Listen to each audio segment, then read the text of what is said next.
Nous visualisons le champ de mérite en face de nous, les Bouddhas, les Bodhisattvas des 10 directions, et nous prenons refuge. Jusqu'à l'éveil, je prends refuge en le Bouddha, le Dharma et la communauté suprême, la Sangha. Jusqu'à l'éveil, je prends refuge en le Bouddha, le Dharma et la communauté suprême, la Sangha. Jusqu'à l'éveil, je prends refuge en le Bouddha, le Dharma et la communauté suprême, la Sangha. Grâce aux 2 accumulations, rassemblées par ma pratique de cette méditation, puisse-je devenir un Bouddha afin d'être bénéfique à tous les êtres. Grâce aux 2 accumulations, rassemblées par ma pratique de cette méditation, puisse-je devenir un Bouddha afin d'être bénéfique à tous les êtres. Grâce aux 2 accumulations, rassemblées par ma pratique de cette méditation, puisse-je devenir un Bouddha afin d'être bénéfique à tous les êtres. Avec respect, je me prosterne par le corps, la parole et l'esprit. Je présente des myriades de toutes sortes d'offrandes, réelles et imaginées. Je confesse toutes les actions négatives accumulées depuis des temps sans commencement.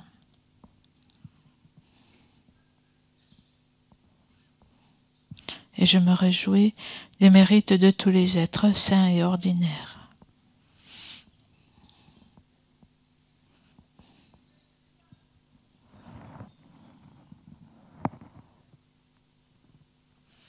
Ô maîtres et Bouddhas, demeurez, je vous prie, jusqu'à la fin du samsara et tournez la roue du dharma pour les êtres.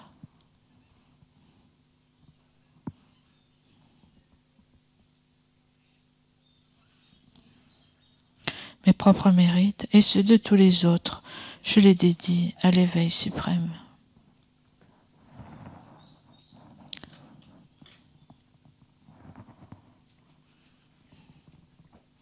Cette terre ointe d'encens, jonchée de fleurs, ornée du mont Méru, des 4 continents, du soleil, de la lune, je la visualise comme un champ de Bouddha et je l'offre, puissent tous les êtres jouir de cette terre pure.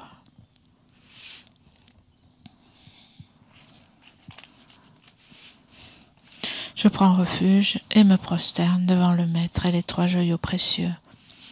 Veuillez, je vous prie, bénir mon esprit. Je vous fais la requête de pacifier immédiatement toutes les conceptions erronées de la dévotion incorrecte envers le Maître, jusqu'à la vue dualiste dans mon esprit et dans celui de tous les êtres mes mères. Je vous fais la requête de susciter dans mon esprit et celui de tous les êtres mes mères toutes les réalisations correctes de la dévotion au Maître jusqu'à l'éveil. Je vous fais la requête de pacifier tous les obstacles intérieurs et extérieurs qui entravent le développement de l'intégralité de la voie graduée vers l'éveil, dans mon esprit et dans celui de tous les êtres mes mères.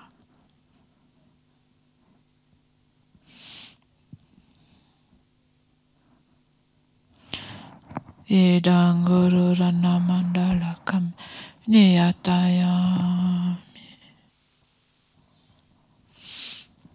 Précieux et glorieux Maître Racine, veuillez demeurer sur le lotus et le disque de lune au-dessus de ma tête. Dans votre grande bonté, veuillez me guider et m'accorder les réalisations de votre corps, de votre parole et de votre esprit. Veuillez me guider et m'accorder les réalisations de votre corps, de votre parole et de votre esprit. Vous êtes l'œil qui contemple l'immensité des enseignements, la porte d'accès suprême à la libération pour les êtres fortunés. À l'aide de vos moyens habiles, vous nous pacifiez avec amour. Ô Maître spirituel qui nous éclairez, je vous invoque. Puissais-je à aucun moment ne laisser surgir en moi la moindre vue fausse envers les actions du Maître glorieux. Puissais-je considérer toutes ces actions comme pures, et avec cette dévotion recevoir les bénédictions du Maître dans mon cœur.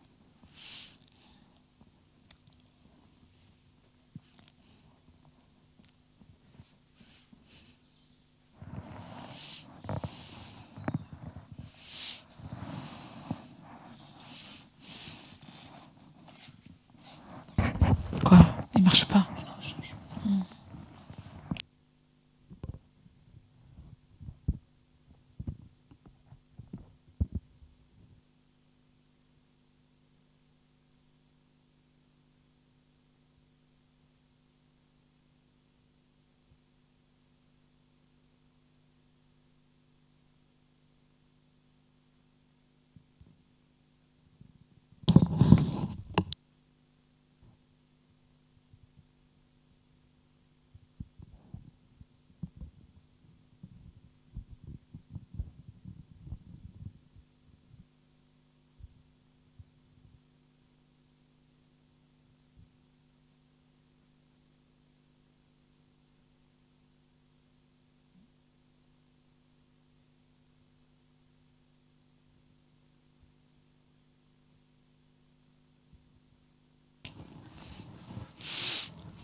Donc je pensais, ça serait bien de méditer un peu sur l'impermanence,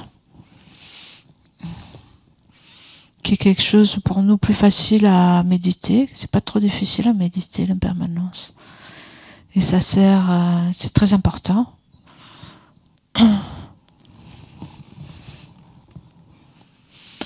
Parce que la réalisation, la compréhension de l'impermanence, ça nous permet de développer le renoncement, la bodhicitta, la vue de la vacuité.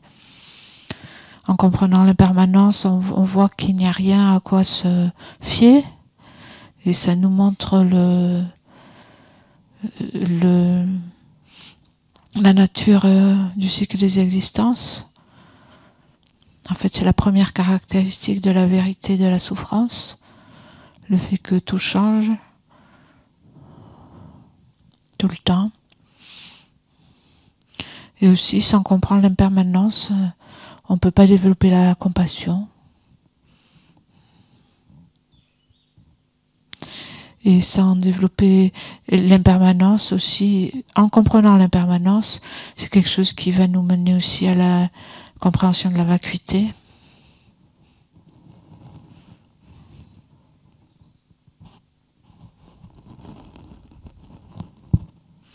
Donc tout est en mouvement, tout change constamment. Que ce soit dans notre corps, dans notre esprit, ou les phénomènes à l'extérieur de nous. Quand on voit les phénomènes à l'extérieur, nous avons l'impression qu'ils sont tels qu'ils étaient la veille. Ils restent toujours pareils. Cette gompa, c'est la même. Elle est pareille qu'hier. Elle est pareille que le mois dernier quand vous êtes venu. L'Institut, c'est le même. Les choses apparaissent ne jamais changer, ne pas changer.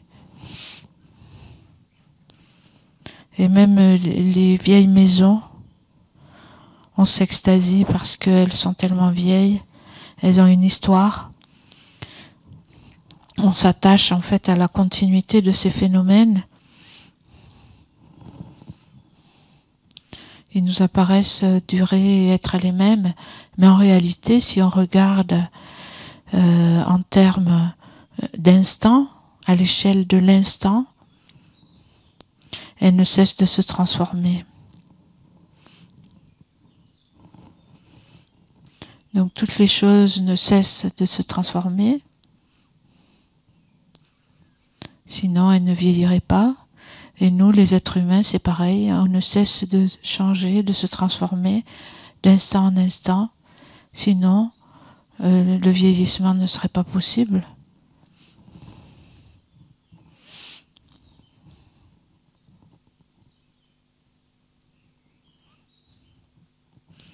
Donc le fait d'une continuité, le fait qu'il y ait une continuité, un continuum, que ce soit dans les choses ou dans les personnes, montre en fait un changement. Le continuum montre le changement d'instant en instant.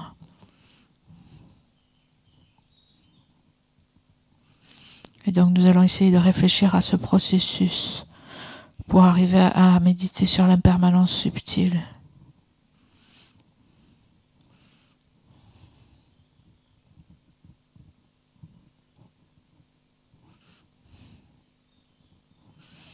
Et donc on peut penser déjà aux phénomènes matériels, au extérieur, d'abord notre corps, si on parle de notre corps par exemple.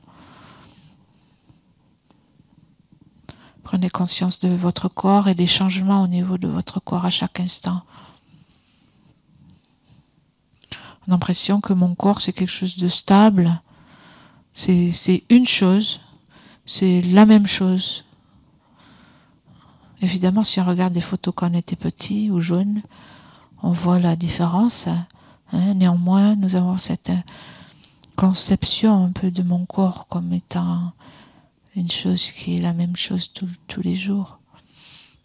Mais si on regarde d'un peu plus près, déjà à chaque instant, tout est en changement dans le corps. Donc si on regarde au niveau subtil, les changements subtils.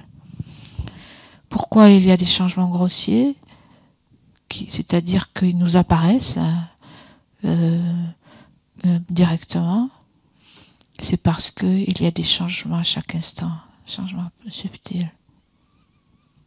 Donc essayez dans la méditation de prendre contact avec ce fait.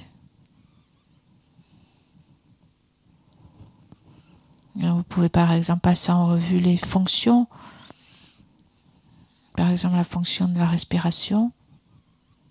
À chaque instant, en fait, nous inspirons, nous expirons.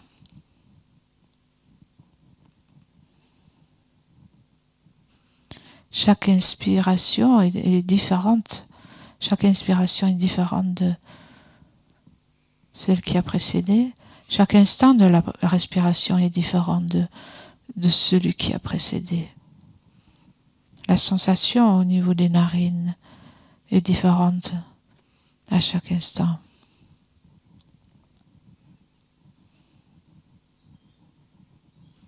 L'air est différent.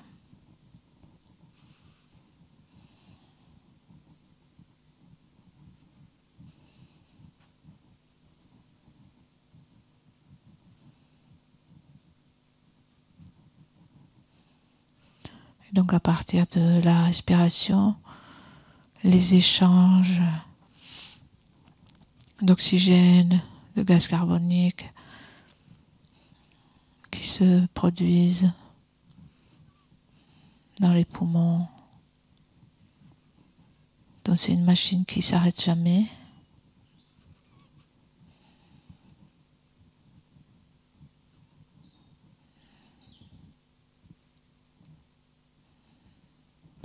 Et donc il en est de même pour le cœur, par exemple, qui ne s'arrête jamais.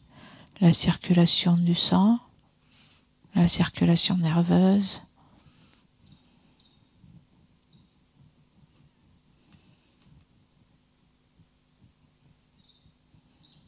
Donc même si c'est quelque chose que l'on ne perçoit pas directement, on peut inférer.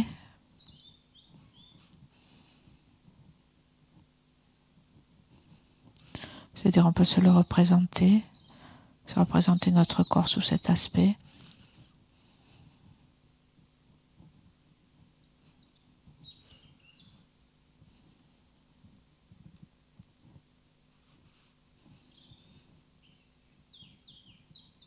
Dans notre corps qui est fait de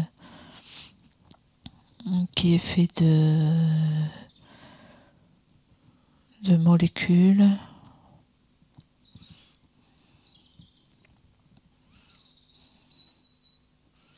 qui est fait de cellules, de molécules, etc.,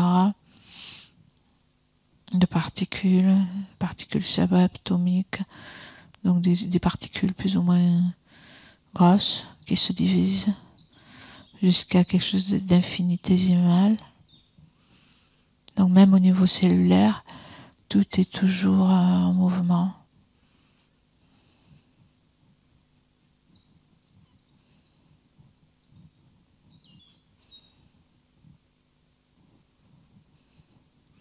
Et ce mouvement, en fait, aussi bien au niveau des cellules qu'au niveau des organes,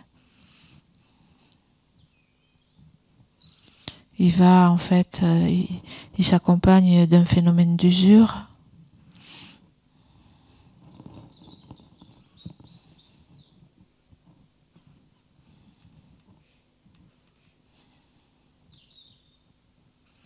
Qui fait que ça fonctionne pendant un certain temps.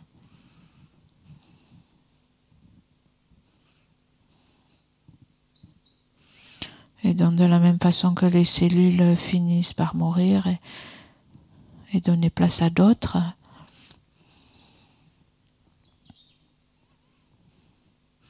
en fait tout dans notre corps est impermanent et se dirige en fait vers sa fin.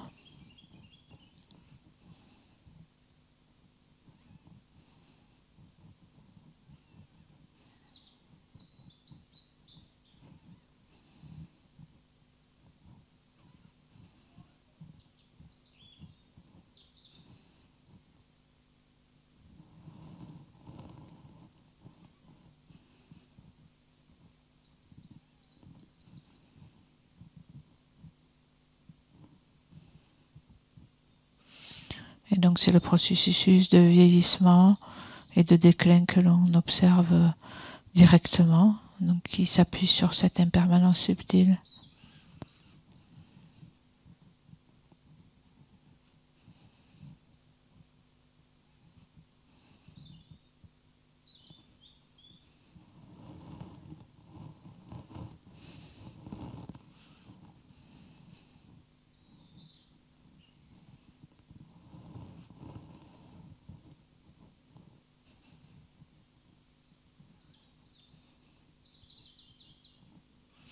Donc, ce qui montre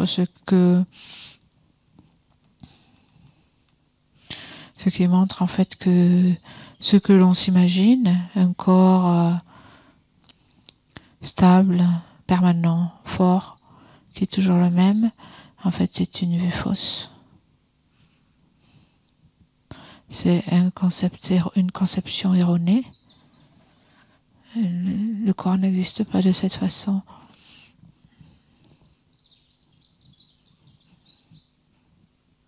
Et donc ce à quoi on croit n'est pas vrai.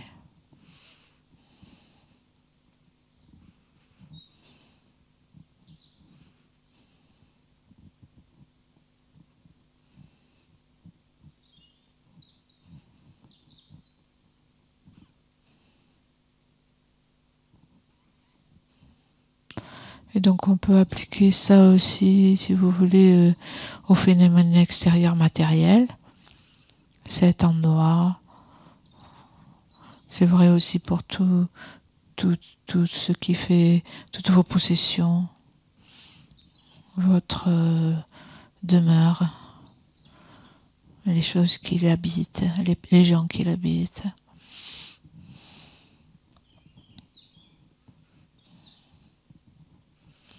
Votre voiture, vos ordinateurs, tout le reste en fait, est aussi fait de particules. Si on regarde de plus près en fait, sont faites de parties de plus en plus fines et infinitésimales, qui tournoient, qui se déplacent,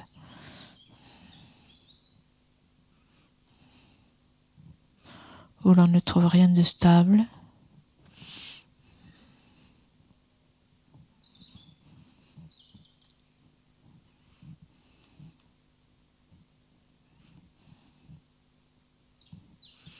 Et qui subissent aussi un phénomène d'usure, qui fait que éventuellement toutes ces choses se dégradent, éventuellement disparaissent.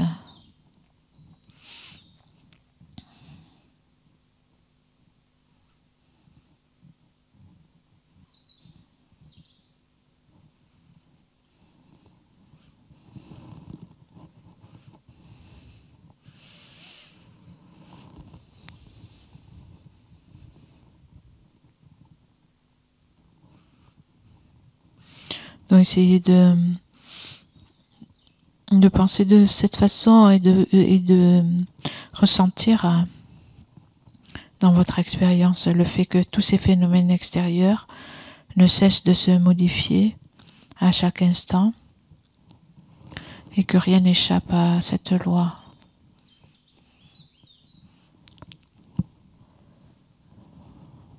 Et qu'éventuellement tout finit par s'écrouler et disparaître.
donc cette nature de changement, c'est quelque chose qui existe depuis la conception, c'est-à-dire depuis l'instant où elles apparaissent, ces phénomènes apparaissent. C'est pas quelque chose qui intervient par la suite à un moment donné, c'est quelque chose qui existe depuis le début. C'est la nature même des phénomènes impermanents. Mais en fait, on l'ignore parce que il n'y a que les changements les plus grossiers qui nous apparaissent quelquefois. C'est-à-dire ces changements après un certain laps de temps. C'est ça qu'on remarque.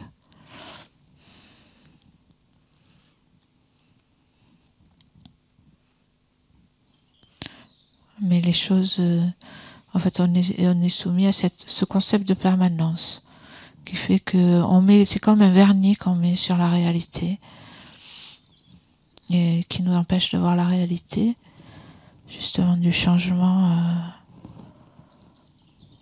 d'instant en instant, à chaque instant de toutes ces choses.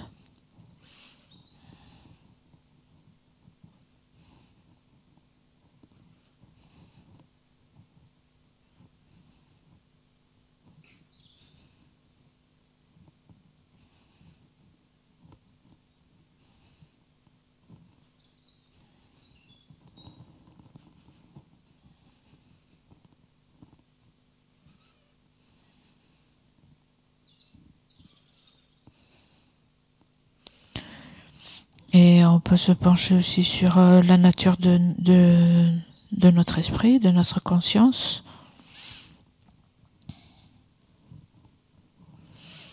Donc ce continuum mental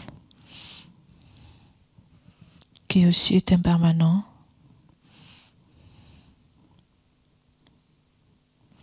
Donc on dit qu'il existe depuis des temps sans commencement. Il existe au-delà du temps, mais de notre côté, dans le cadre de l'instant, à chaque seconde, qu'est-ce qui habite l'esprit? À chaque fraction de temps, l'esprit est différent.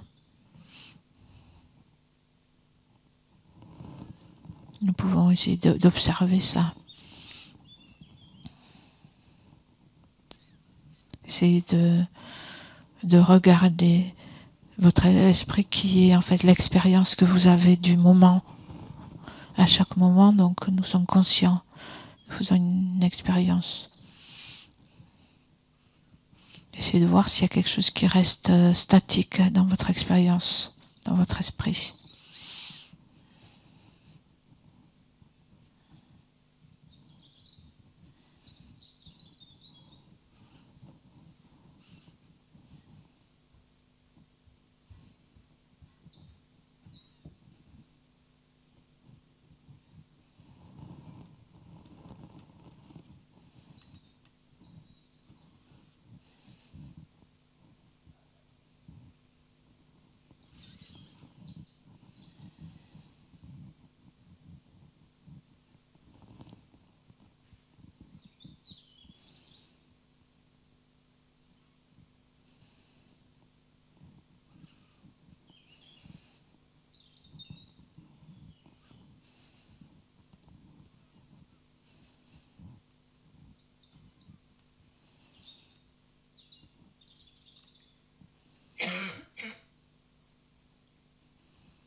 Et donc on a beaucoup à apprendre et de cette compréhension, de cette expérience de l'impermanence. C'est quelque chose qui peut être très bénéfique. Cette vision de l'impermanence nous rapproche de la réalité des choses.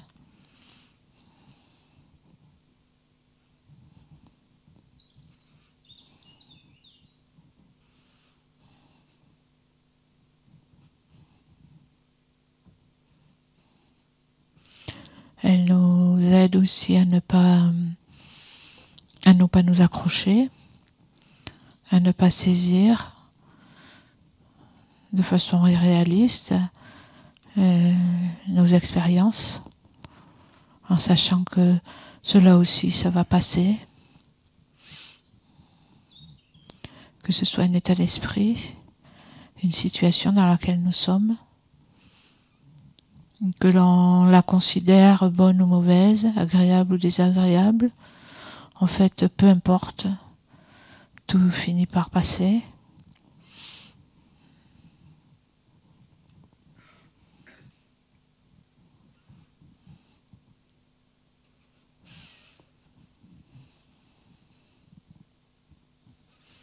Et donc cette compréhension peut nous aider à ne pas nous engluer dans les situations de la vie, ou dans ce qui nous occupe.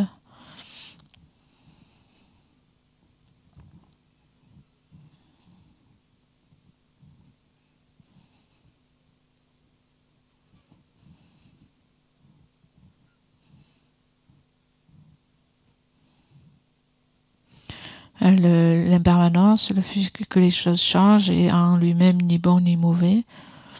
C'est juste une loi. Les choses sont comme ça. Et donc on peut aussi utiliser ce processus à notre avantage. En créant des causes voulues, en fait, on peut influencer le cours des choses.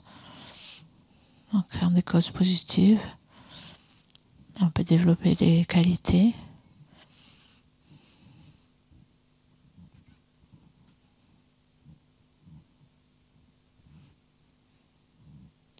Ça veut dire qu'on n'est pas coincé dans quelque situation que ce soit, puisque la situation évolue. Et on peut s'efforcer de la faire évoluer vers plus de bonheur à long terme.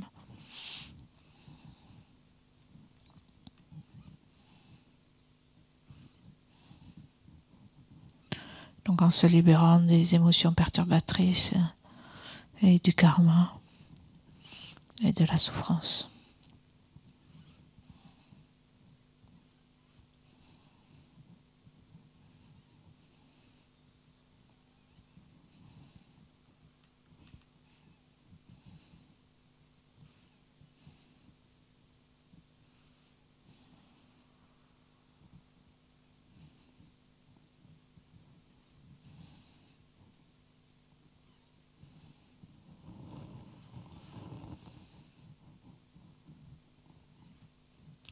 Donc nous pouvons dédier l'énergie positive de la méditation pour que nous et tous les êtres développions cette compréhension de l'impermanence subtile, qui nous montre en fait aussi d'un certain côté que les choses n'existent pas forcément de la façon dont elles nous apparaissent.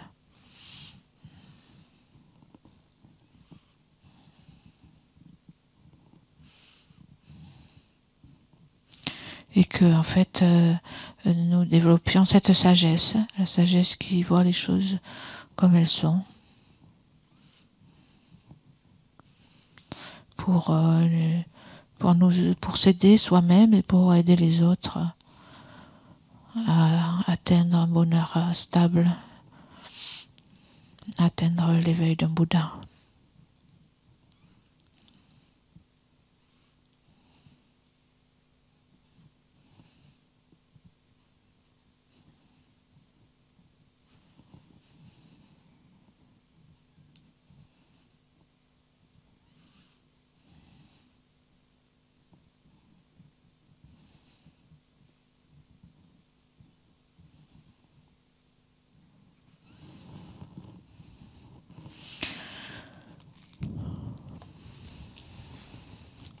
Donc si vous voulez, allons bénir la nourriture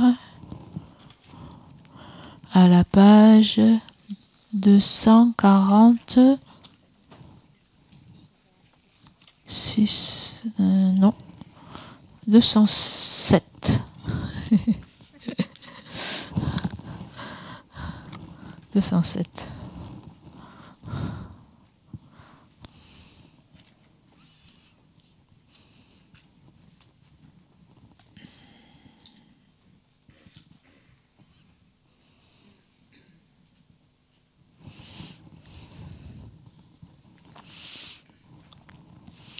Om Aho, Om Aho, Om Aho. Alama Sangye Lama Chödeshi Lama Gedende Kongije Polama Tela Manamla Chepabo.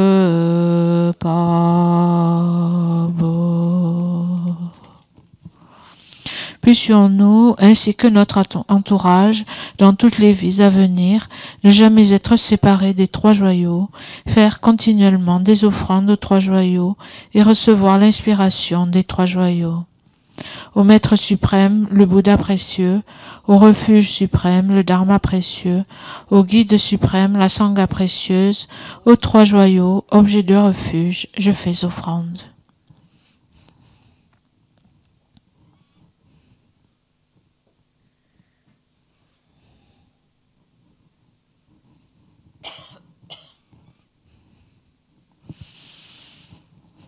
Merci et bon appétit.